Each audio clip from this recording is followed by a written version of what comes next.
اللہ توفیق دے تو رمضان مبارک خیر دا یہ اللہ تعالیٰ نیکی کی توفیق دے، زیادہ سے زیادہ ساری ہمت اور حوصلہ بڑھاوے اور کوئی لمحہ ضائع نہ ہوئے، اسی اس تو پورا فائدہ اٹھائیے، قرآن پڑھیے، نفل پڑھیے، خیرات کریے۔ اور خیرات لیے ہی پائی کنے مسکین آئے بیٹھے ہیں جڑے آندے مولوی صاحب کو کر دیو 5-10 جڑا جا کے اسی اپنے روٹی بال بچے دا کر لیے، کی کریے؟ امیر لوگ اس پاسے کوئی نہیں آتے، اتنا افطاریاں لیے آ جانا فلانے ہوٹل تے اور سارے موٹے تازے بھی انہوں نے افطاریاں کی کہڑی لوڑ سی جنہاں غریباں کا خرچہ دینا چاہیے سی، وہ بھلے مانسو تسی کیتا ہی کوئی نہیں، انہوں کا بندوبست ہی نہیں کیتا، تہاڈیاں نہ افطاریاں خدا نے کی کرنا، یہ تہاڈا مال بھی گیا تے اللہ دے ہم اجر کوئی نہیں، یہ چپ کر کے خاموشی نال کسی غریب دی جیب تسی پا دیندے، رمضان شریف دے 1-2 دن اگے کیویں رب لکھ لیندا اپنے کو لکھ لیندا۔ اور ربیع ابن خثیم رحمۃ اللہ علیہ دی بات دوبارہ کندھے مقرر دے طور دہرانے، یہ باتاں پرانیاں نہیں ہوندیاں۔ ربیع بہت بڑے نیک آدمی ہیں، صاحب کرامات سی۔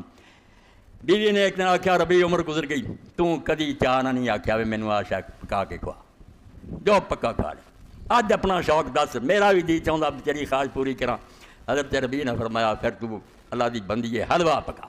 اپنی ساری مہارت استعمال کرے، جنہ تینوں پکاؤنا آਉਂਦਾ نہ لا پکایا، اگے رکھیا، آپ نے پلیٹ چکی، دروازے تے گئے، اتنے ایک شخص گریا پیا سی بے ہوش، لاڑاں وگدیاں سی، دیوانہ سی، ایک لقمہ کر کے انہوں کھوا دیا۔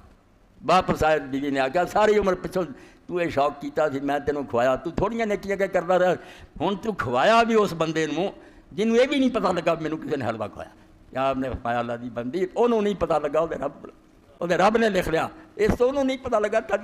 اس بیچارے پاگل نوں نہیں بھی پتہ لگا، وہ رب نے اپنے دفتر لکھ لیا۔ کرن دے کم تے پائی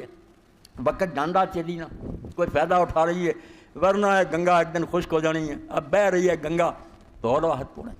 یہ اللہ رسول دی چمدو کرم نوازی مہربانی ہے، بیا پہ موسم بنائے، سانو اطلاع دیتی، آوازاں دے کے بلایا کہ ہن بھی اسی بھائی یہ وقت ضائع کر دیے، سوائے حسرت اور پچھتاوے دی کی ہون۔